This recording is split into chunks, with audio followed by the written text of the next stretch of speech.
तर नमस्कार मंडळी, रात्रीचे वाजले होते 10. थंडी पण भरपूर लागत होती. मग आजीने केली होती शेकोटी कमी पेटत होती आणि धूर भरपूर झाला होता. थोड्या वेळानं बाजूच्या वाडीतून आला मला फोन.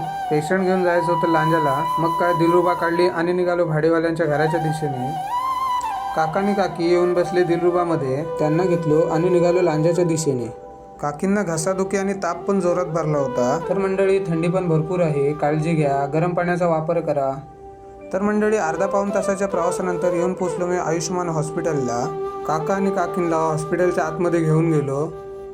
दिलरुबामध्ये गॅसचा शेवटचाच पॉईंट होता. मग मी निघालो गॅस भरायला. रात्रीचे वाजले होते 11:15. गॅसला काही लाईन तर नव्हतीच. मग काय आपल्या पहिल्या नंबरातच गाडी लावली आणि गॅस भरून घेतलो. काकींचा आणि डॉक्टर झाला, त्यांना घेतलो आणि निघालो घराच्या दिशेने. थोड्या वेळानं पोचलो मी काकांच्या वाडीमध्ये. काकांना आणि काकींना सोडलो आणि मी पण निघालो माझ्या घराकडे यायला. आजचा ब्लॉग इथेच संपवतो. तर मंडळी, ब्लॉग आवडला असेल तर लाईक, शेअर, कमेंट आणि सबस्क्राईब करायला विसरू नका. चला, बाय.